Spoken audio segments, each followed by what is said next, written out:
now I'd like to introduce our speaker for tonight, Professor Ian McCarthy. Ian is the Associate Dean, and his responsibility is the Siegel Graduate School. He's also a very fine researcher and teacher.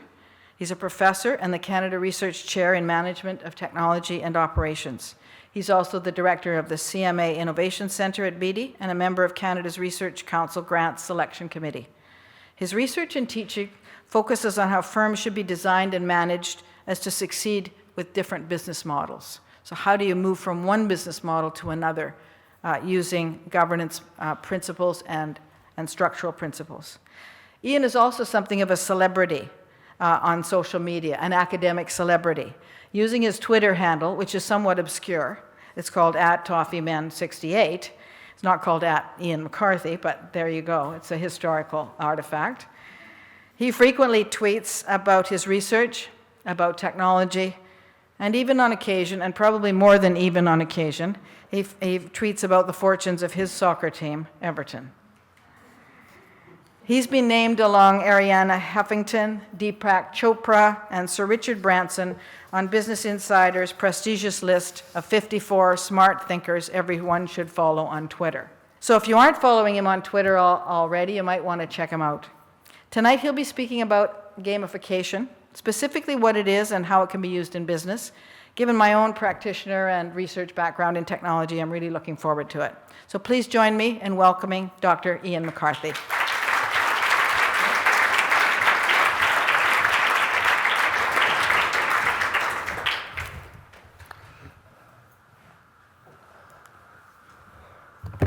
So welcome everybody, pleasure to be here.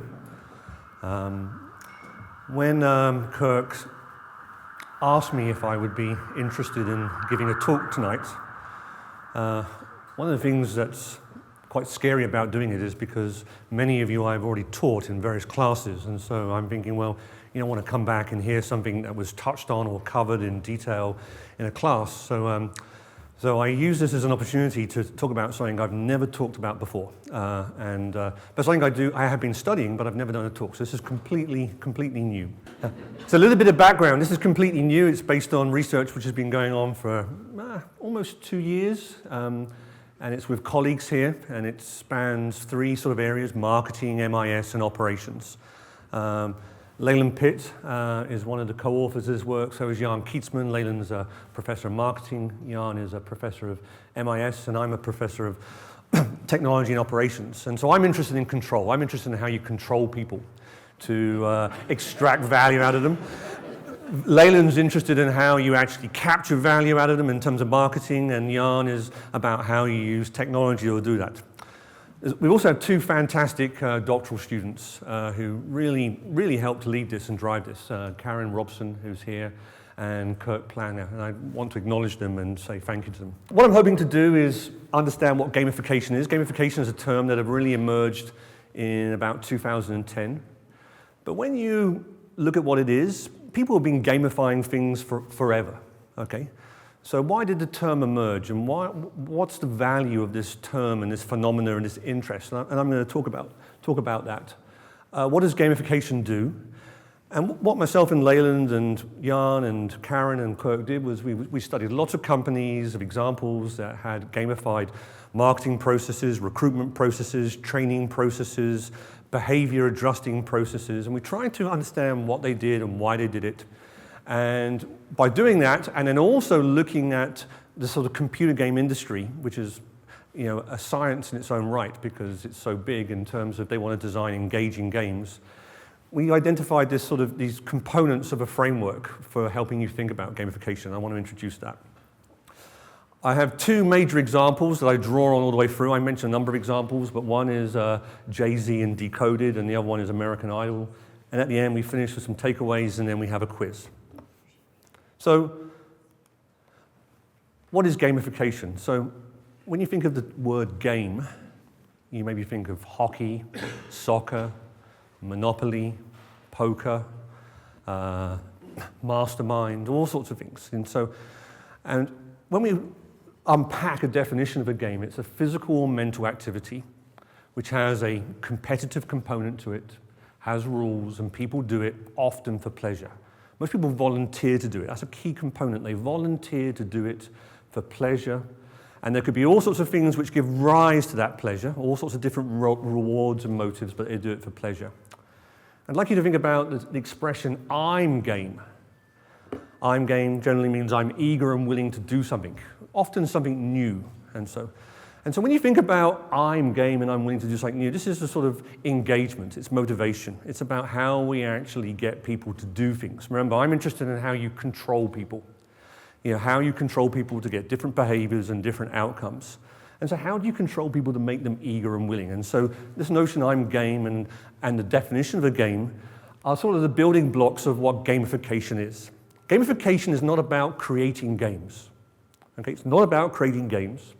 It's about learning from the world of gaming, which is a big industry. It's been around for a long time. And learning about the psychology and the behavioral economics which go in there, and why they get such fantastic levels of engagement, why so many people around the world play games and do games, and how can you learn from that to change the behaviors of employees, customers, members of the public, prisoners, patients, whatever you're trying to actually control. So it's not about making a game. It's about gamifying non-business situations, okay? Processes, experiences that happen in various industries, private, public, whatever they are. So I've got a couple of examples just to prove that we have been gamifying for a long time, we just haven't been calling it gamification. This first one is a personal one. I actually owned this album in 1978. This is a Panini Soccer book. The first one came out in 1970 for the Mexico World Cup. And the Panini family have been bringing them out ever since, and there's the cards at the bottom for the most recent World Cup in Brazil. The books cost about $10. And they have pages of teams in them, and they have spaces where you would put pictures, these stickers of players. And the books have about 620 odd empty spaces, and the book costs $10. And a pack of cards, you get 5 cards in a pack. A pack costs $2. How much money will you spend completing that book? Have a guess. 5 cards in a pack, $2 a pack, 620 spaces. $1,800. So when your child comes home and says, I've bought this book for $10 and you want to complete it, assuming that they don't do any sort of trading on eBay or any other form of trading, they just buy. They have to buy about 900 packs of cards to do this. And it's called the coupon collector's problem.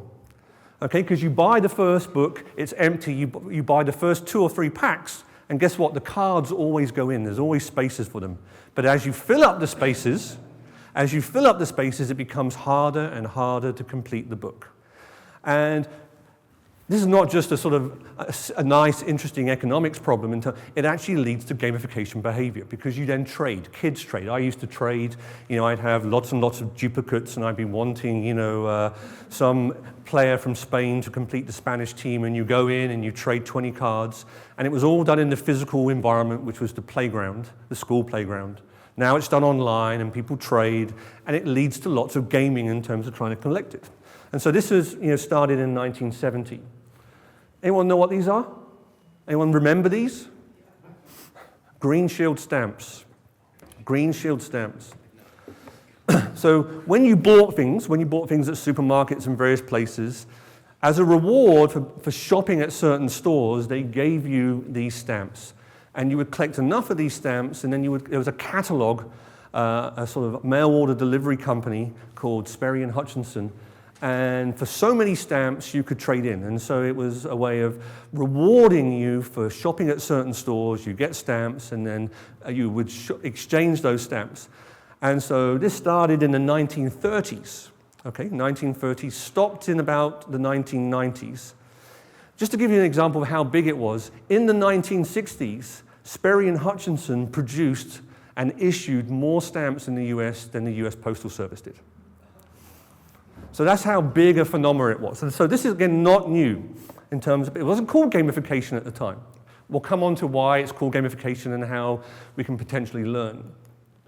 And then we have in 1981, American Airlines gives us the frequent flyer program. One of the big changes here is technology. We have IT to track travelers, to use their data, and we reward it. And even today, American Airlines is well regarded for its technology it has in its frequent flyer programs and stuff. So these are examples that all emerged long before the word gamification was even invented. So what is gamification? So it comes out in about 2010, and people start looking, and again, it's emerged because of technological developments, but other reasons too. And so this is an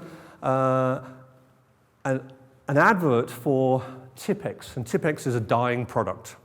Okay, Tipp-Ex is a dyeing product in terms of it's a corrective fluid, so when you used to type and when you used to write in ink, and do your homework and your assignments, all handwritten, and you needed to correct it, you would use this corrective fluid or tape. And what happens here is that these two hunters are camping, and a bear comes out. You can just see the bear by the tent. And they go into a panic, and they say, what are we going to do? What are we going to do? And the hunter who's holding the camera and is filming it says to his colleague here, kill the bear, shoot the bear, shoot the bear. And he's just about to shoot the bear, and he stops. His hand comes out of the screen. He grabs the Tipp-Ex, and he whitens out the word shoots, and then it turns into a text box. And it turns into a text box, and you can put whatever verb you want in there. And they made about 400 different endings to this video. Okay, and so you could put a hunter plays soccer with the bear, a hunter dances with a bear, a hunter makes love to the bear. There was even a hunter makes love to the bear, a hunter has dinner with the bear, a hunter goes to school with the bear. And this was a phenomenally successful video because it was interactive and people wanted to experiment and push the limits and see how naughty can this get and what's the different things it can do. And within like 2 weeks, it had 9 million views in 2010. And in the campaign alone, it had 50 million views. And this was launched for school children. This was a back-to-school product, okay? A back-to-school product. And for a dying product, in that campaign, sales went up 30%. Anyone know this gentleman? Jay-Z, I mentioned him earlier, Sean Carter. So he ousted Elvis. Elvis did hold the record for having the greatest number of #1 albums. He has 11 #1 albums. He's also a very successful businessman and entrepreneur in terms of sports agency, entertainment, fashion, nightclubs, a whole range of things. Also in 2010, he launched his book, his memoirs, called Jay-Z Decoded. And he approached Droba 5, an advertising agency in New York, and said, I want to have a really interesting, engaging book launch. And he also managed to bring in Bing, which is Microsoft's search engine, because they were looking to try and promote Bing. They were trying to actually make people use Bing and in terms of doing things. And so what they did, what they worked out together was that the month before the book launch, they were going to release a page of a book at a time. And they were going to release them in 200 cities 200 locations around the world. And they were going to release them in a way that you would go looking for them. It was going to be a scavenger hunt. And you would look online, either using Bing's map system, okay, where you could look in line and see where they were, or physically walk around. And this is a game that you played online and in the physical world, and you went around and you collected the information and you built up the book and you shared it. But this is how they posted it. This is how they posted the pages. So this was posted on a Cadillac in a neighborhood in New York, which was deemed to be the origins of hip-hop. Okay? And the Cadillac is part there. And that page represents the context of Jay-Z's life when he's talking about learning about the origins of hip-hop. This is where Jay-Z grew up. This is the sort of Marcy Projects in New York. And this is the building he grew up. And they put like a heritage plaque there in his honor, but it actually has, text from the book. It refers to a page of a book. This is a nightclub a hotel in Miami, the Delano Hotel. And on the bottom of the swimming pool, they put a page of his book. the restaurant that he liked, his favorite burger restaurant. And so what he's doing is unpacking his life in the real world and on the online world. And people around the world are scavenging and sharing and using Bing's technology to try and find and complete the book. And the book's only going to be launched. And there's also prizes. Every time the first person to find a page of the book gets a prize. Some of the prizes were quite significant, but everyone got a signed page of the book in terms of doing things. Some of them got the items they found. So some of them eventually would get that and get to keep that eventually afterwards and going forward. Gucci even made a jacket and put it in their stores, which had pages of his book in terms of when he became rich and started splashing the money and would get into Gucci in terms of doing things and working for Gucci. And so it went on. So when you look at this, the player engagement was extremely high. When you look at the number of minutes the average player spent on the Bing website, it was fairly significant. His Facebook fans grew by 1 million in that month alone. And then the book went on to have a position on the bestsellers list for 19 consecutive weeks. But most importantly, the campaign earned 1.1 billion global media impressions in just 1 month. And he paid nothing for it, because he convinced Bing to pay everything for it. He said Bing was more desperate to raise their profile and their game and their technology. They wanted his demographic.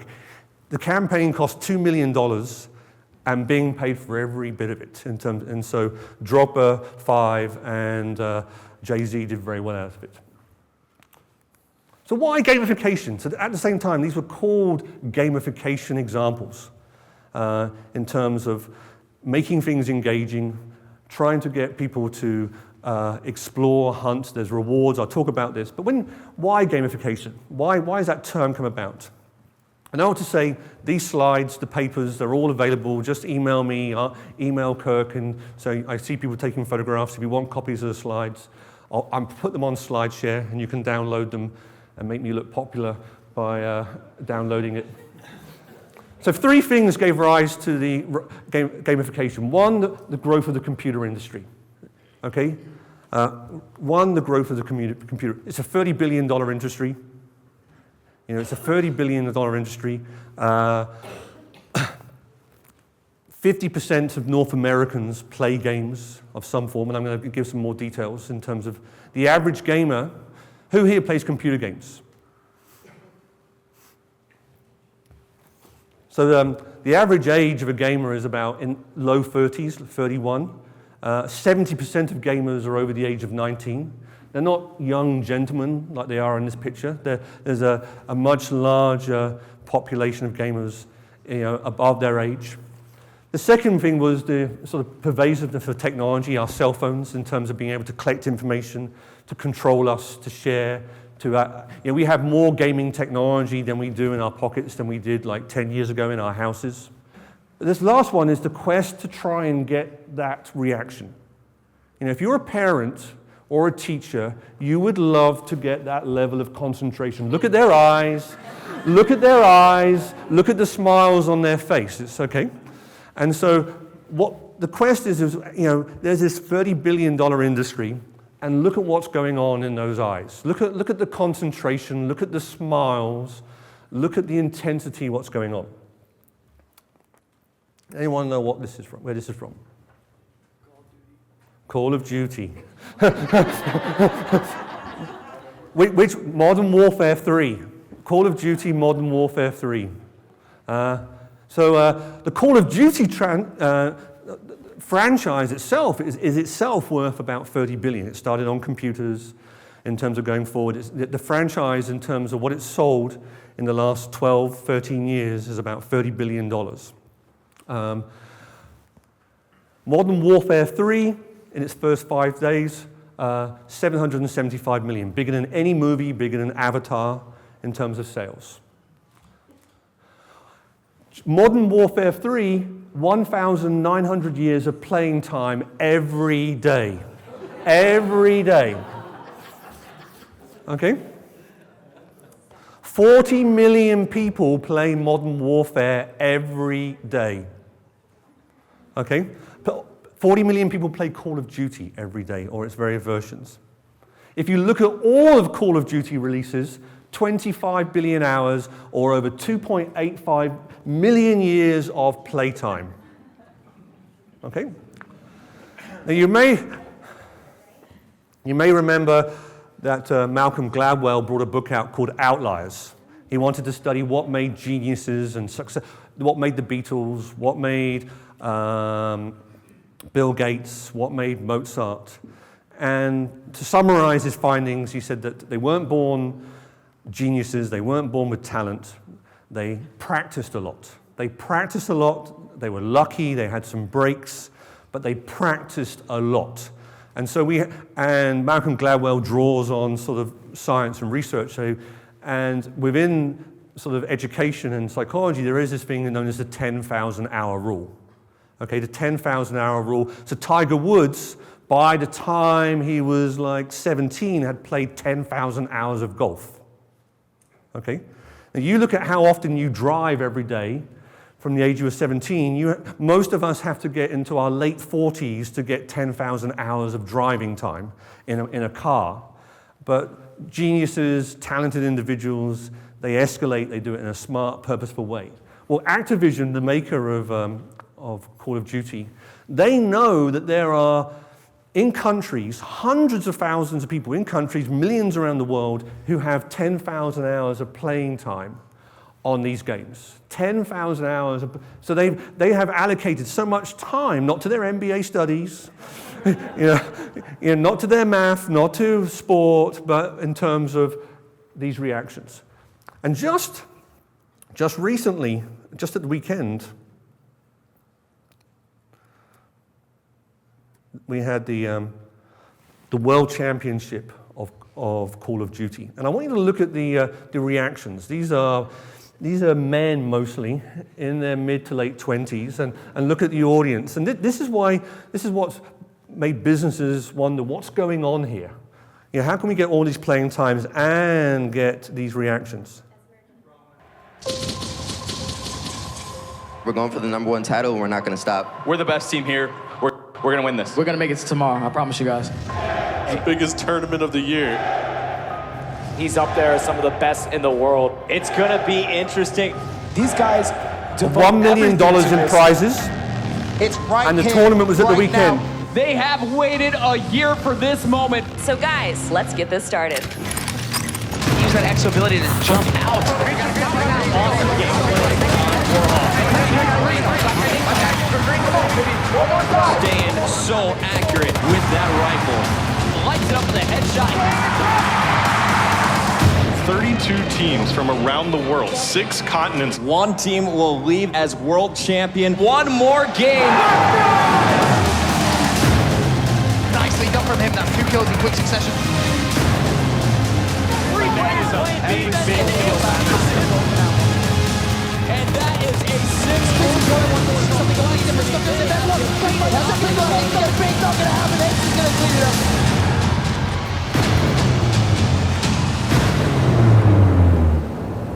So the team that won was called Denial Esports, and this was in LA, and they just won on Sunday. They won $400,000. That was the winning prize. It was $1 million in prize money.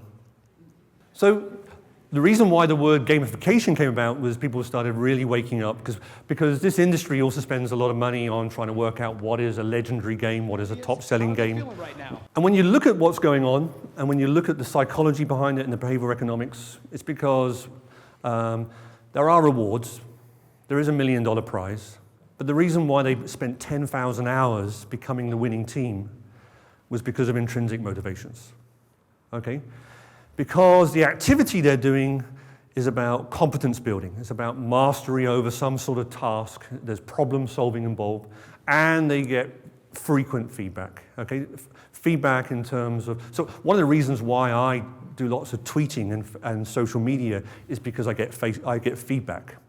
I live in a world where it takes 3 years to write a paper. It's long and lonely, and if it wasn't for great colleagues like Leyland, but every day when I tweet, people give me feedback. There's like conversations. I don't have to wait through.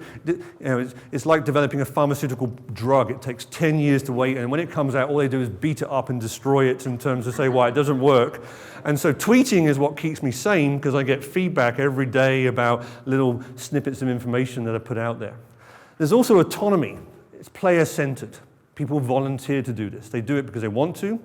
There's lots of experimentation because you can die many times in these games.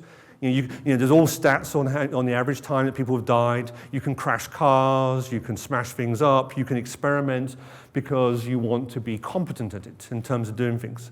You can also customize it. You can customize it in terms of names, in terms of imagery, in terms of music.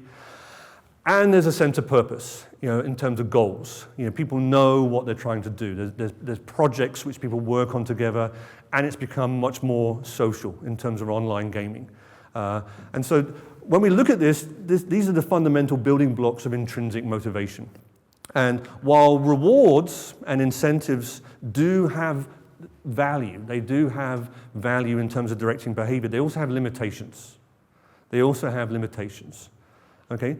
And we know that intrinsic motivation is more enduring, it's more lasting, and that if you're only really interested in sort of incentives and rewards, you're either a finance professor or an economist in terms of doing this.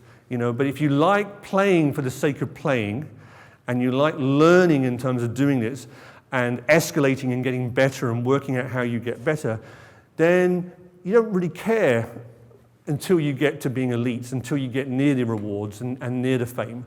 The reason why these individuals spend many thousands of hours doing it is because they just like it. They like it because of those building blocks.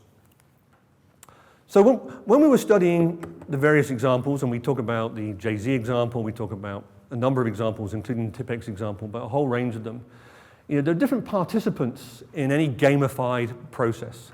There's the designer, there's the players, there's the spectators, and the observers.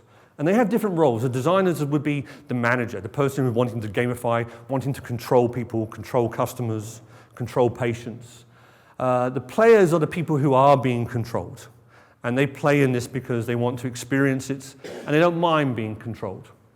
Spectators are people who are present, possibly, viewing what's going on, but can influence it. And observers are people who are viewing it, but can't influence it. So let me give an example, and I will draw upon something that I know a lot about.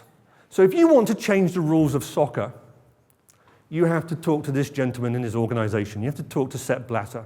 If you want to make the goals bigger, want to make the pitches smaller, if you want to get the referees to spray those lines on the pitches and everything else, that all needs to be approved by FIFA and Sepp Blatter.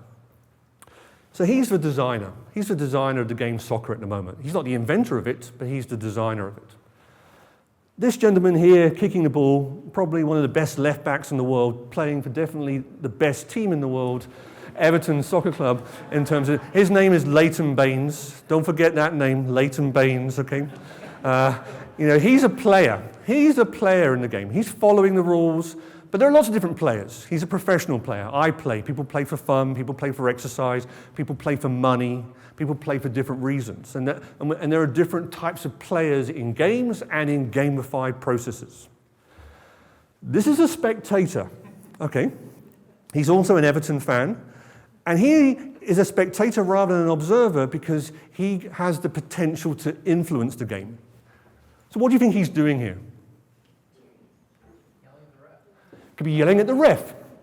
He could be yelling at the opposition, or he could be cheering his own team. He's trying to influence the outcome by positively, cheering on his own team, telling the referee that that was a bad decision, ref, and chanting at him in bad words, or he's trying to make the opposition feel inferior. Now, escalate that up to 50,000 fans.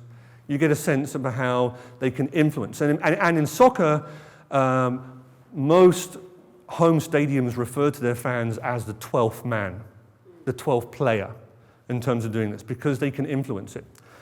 And then when you look at the TV viewing observer, only an observer because they can't influence the game, but maybe 10 years from now they can. Maybe 10 years from now we have polling devices where they vote who should be on the field, who should be substituted. We have that technology. I'm going to talk about American Idol in a bit in terms of doing things, and you can vote who stays on, who gets substituted. But at the moment they can't, so they're just observers, not because they're not there, but because they're not influencing the game. They don't have the ability to influence the game. We also know that there's different types of players. And one of the things we did when we looked at all the different examples, we said players can vary in terms of their competitiveness and in terms of their orientation. And when you look at this, you will see yourself on there somewhere. You might see yourself on there for all games that you play. Some of you, everything you have to slay. Everything, okay, in terms of doing things. Some of you, there's only some things that you like to slay in terms of doing. Other things, you do it for social reasons. Or you do it for learning reasons. Or you do it for personal development reasons.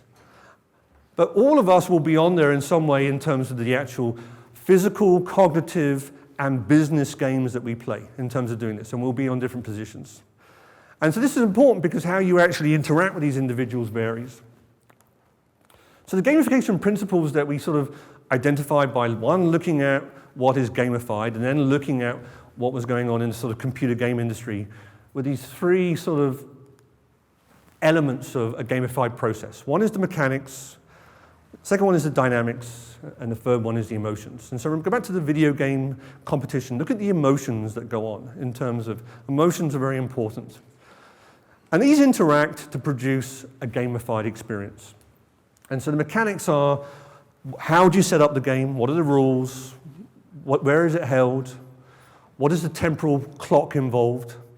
The dynamics are the strategies. And so remember, the strategies will vary depending on what sort of player you are in terms of doing it. And different slayers will have different strategies to win, and different socialites will have different strategies to actually capture social value from it in terms of doing. But we have different dynamics going on. And then we have the emotions, the player's state of mind. So, and within mechanics, we have three types of mechanics: setup mechanics, rule mechanics, and progression mechanics. And I'm going to switch between games and gamified experiences. So here is a game of poker. And so when you look at the mechanics, it talks about how poker is set up. And so the setup mechanics is where, is it played online, which it can be, or is it played in the physical world, at a casino, at a home? Where is it played? What do you need to make it happen? What are the objects, the cards, the chips, the table? How are these distributed? How much is allocated? What is the buy-in? What is the number of players? And so look at people who've taken real-world poker playing and put it online, and look at how they've adapted it to have different rules and different contexts. In poker, we have the rule mechanics then, and all games we have rule mechanics, which they basically shape the concept of the goal, which here is to win, but how do you win?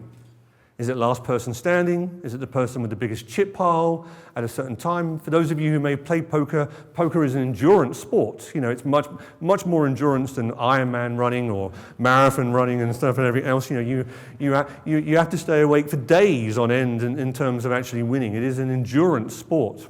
But online poker can be sped up. The mechanics, the temporal mechanics, are all changed so that you can get through and play a game of poker in an evening in a tournament version.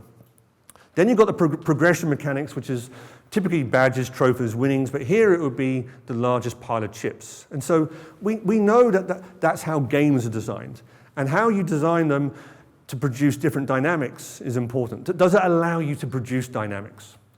So in poker, you know, there are different strategies. Whether you try... Poker is often a game of deception. You try to deceive people. You try to deceive people that you have a good hand when you have a crap hand. That's called bluffing.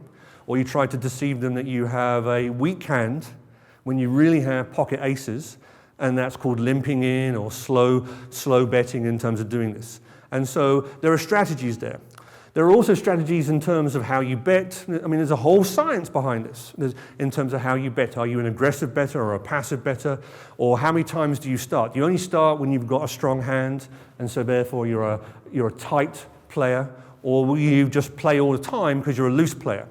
Now, social players, we know, if you're in that quadrant, social players are loose because they just want to play for the fun of it and want to learn, and they'll go in and they'll be very, very loose. And slayers who want to win will be tight because they only want to win in terms of doing this. But good slayers will also know. So for instance, when I play, I'm typically a tag. Okay, and a tag will give you the biggest earnings, but you have to know that if you're only a tag, then people know you're a tag, and then they'll know, and you can't deceive people. So you have to move around. You have to. This is why it's called dynamics, because you have to move around and pretend sometimes that you're a rock or a lag or a calling station in terms of betting patterns. But ultimately, with poker, my strategy is to die slowly, and wait for the big hands to kill big, in terms of doing things. And so I tend to spend most of my time there, but I do have to move around because then people know that if Ian's in, he's only in because he's got good hands, because it's a game of deception. And then we have emotions. And in poker, it's quite important because you try to hide your emotions and hide your tails, because particularly during the playing. Once you've won, you can reveal, but during the actual the betting and the dealing and the progression of the game, you try to actually hide it because these are big tails. So how does this MDE apply to a non-game context? So I want to talk about a TV show, an entertainment process, but it's also a recruitment process. So American Idol from 2003 to 2011 was the #1 ranked TV show in the world, in the US. Had 345 chart-topping songs out in terms of doing things. Simon Fuller is the designer of it, and his organization and his agency. And this is a very, very powerful, so this is in the US, and when people vote, 120 million people vote out of the US population. That's far greater than people vote for the president of the United States in terms of 120 million people voted in, I think, season 11 of American Idol. And it has very, very powerful forms of engagement and very powerful forms of, very powerful dynamics.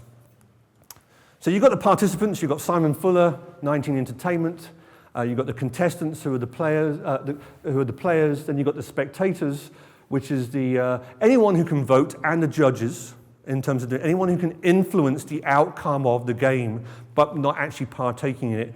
And then you've got the observers, which are the non-participating viewers, and they're only non-participating and they're not voting. They're not voting and trying to share the outcome. When you look at the setup mechanics, it's set up online, it's set up in the physical world, there's auditions, in terms of trying to select people. They have very, very strict rules on who can actually play. So there's a certain age group, you have to be a US citizen, you can't have any contracts already with any sort of talent organization of any sort, because this is and if you do, then you have to waive them if you want to actually enter the process. It has a temporal clock, it's once a week for an average of 10 weeks. And the contestants have to compete against each other. And they're given certain tasks in terms of performing songs, either in groups, either individually, but they're given tasks. And really, it's a game of survival. Okay, it's a game of survival and winning. They do have to collaborate on duets and group performances, but it's a game of survival. When you look at Simon Fuller, also, the control here is very, very, very strong. So once you sign up, and once you go to any of the auditions, if you get accepted and progress into the tournament, you don't just sign away all of your music rights. You sign away your image rights, your film rights, your book rights. Every recording that they do of you, they can reproduce as is, or with various forms of likeness, and you cannot do anything about it. So it's known for having excessive control over all the people who play in it. It's also known that that the producers also plant ringers. They plant people who are deliberately bad for entertainment purposes, that are playing the game, and they also plant people who are professionals, but they take away from the contract. So it's not always homegrown talent. It's a contrived game. It's a controlled game. But one of the most amazing things is the strong spectator dynamics. When you look at it, there is a strong gender bias. So who's more likely to get voted off, a female or a male? How many say male? How many say female? When you look at the audience demographics, it's largely females. and they tend to vote off the females and keep the males on. And that manifests in terms of dynamics. Okay? And then there's a north-south divide as well in the country. But because the dynamics are so strong, there are all sorts of innovations and rule breaking that go on. So there are power voters. People invented technology that with a touch of a button on your cell phone, you could make 10,000 votes with one touch of a button in terms of doing things. And when power voting came in, it meant that AT&T and other service providers ended up dropping hundreds of millions of calls because they couldn't handle the phone calling capacity of all these power voters in terms of doing this. And then there was a whole group of individuals who said, well, this is a very interesting game, but we want to mess it up. And so they started power voting and text calling, but they wanted to vote for the worst person. So if there was 10 contestants and one of them was the worst, then they wanted to try and keep the worst contestant in the show the longest by manipulating it. And it was called the worst voting campaign. And it was, and so there's all sorts of interesting gaming going on. The game is being gamed. The gamified experience is being gamed. And so this is another example because when you look at all the engagement numbers, when you look at the business numbers, when you look at the time people spend, it's very similar to Call of Duty and Modern Warfare in terms of being a success, in terms of what it's achieved. When you look at the emotions, juicy feedback is a term used in computer games. It's not used you design things where you get juicy feedback, so you get exciting, real-time, often feedback. Imagine American Idol with no judges. Imagine American Idol with no, ex-singers and ex-entertainers who are sitting there commenting. Imagine that feedback's not there, and you were just watching it and you voted. Would it have the same dynamics? Would it have the same emotions? The video clip I was showing earlier was when you look at the emotions, this is somebody who lost. This was a female who got voted off, and everyone was stunned why she got voted off. And again, this is a show. Here we go. Jacob, you had said if America put you in the bottom 3, it wouldn't be because of your vocal ability, but because they couldn't look themselves in the mirror. I can tell you now, Jacob, that you will be leaving us and going to safety on the couches. You are safe, Jacob. So there are hundreds of millions of people at home with the same reactions. The same reactions. Congratulations. Positive, joy, pleasure for this young man who's survived. And now the final result. The person who leaves us tonight after the nationwide vote is Pia. Stefano, you are safe. You are safe.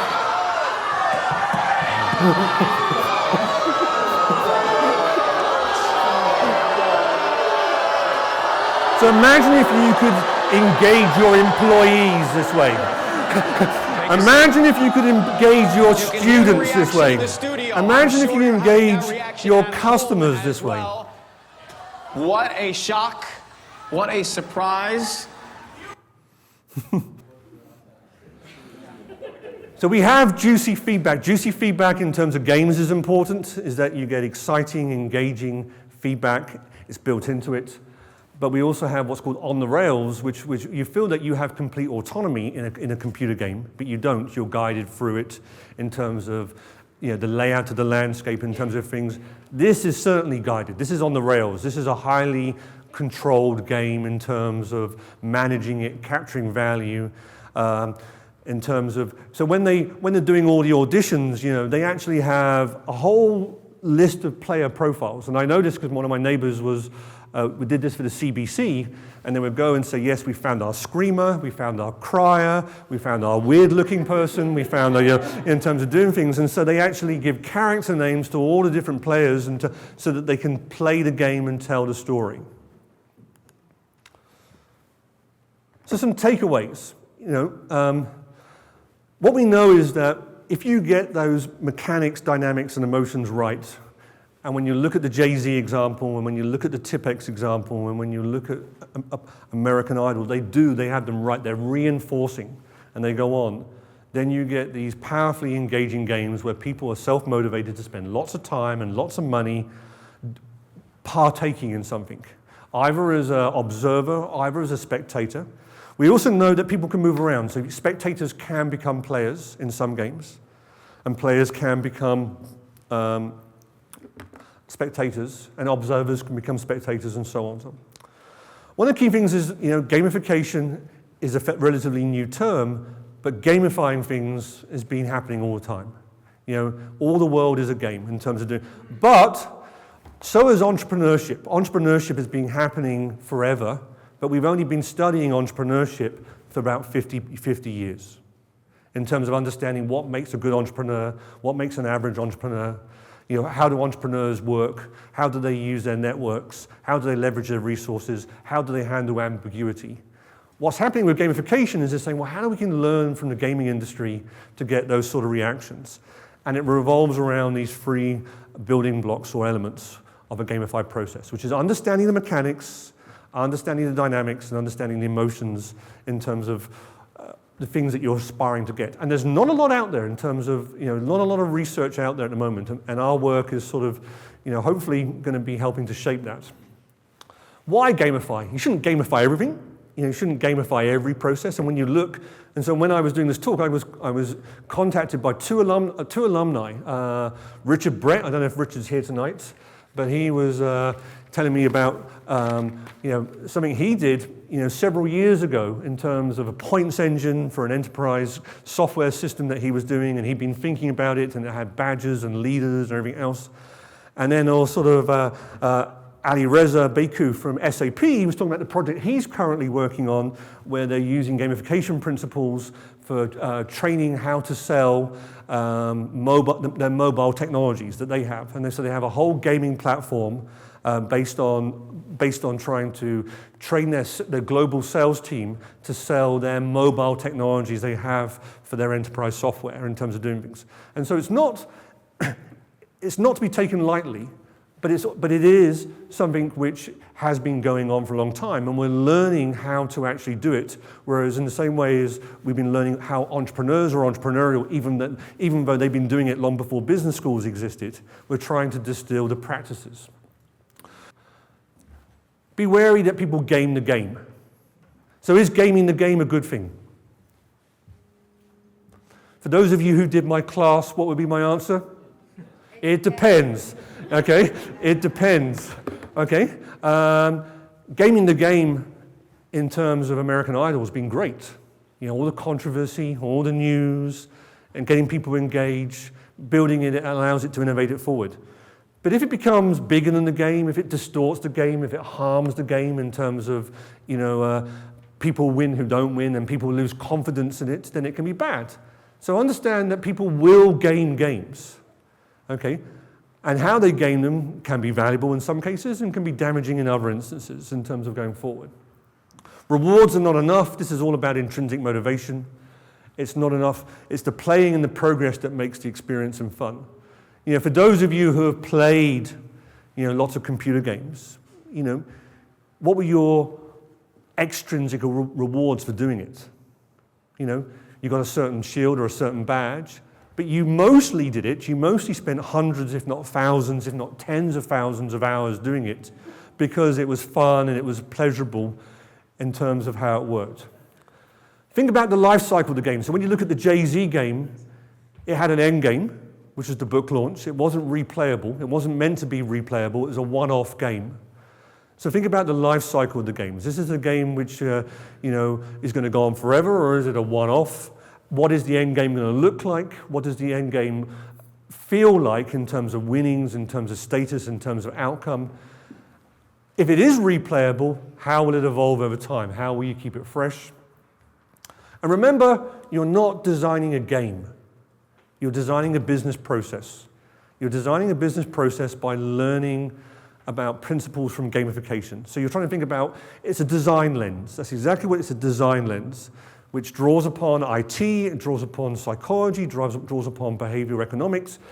It applies to marketing, it applies to operations, it applies to advertising, it applies to health. It also links to the work on nudging, nudging economics, how you nudge people to do things in terms of rewarding. But you're not making a game, you're trying to gamify a process by learning from game domains in the gaming industry. There you go.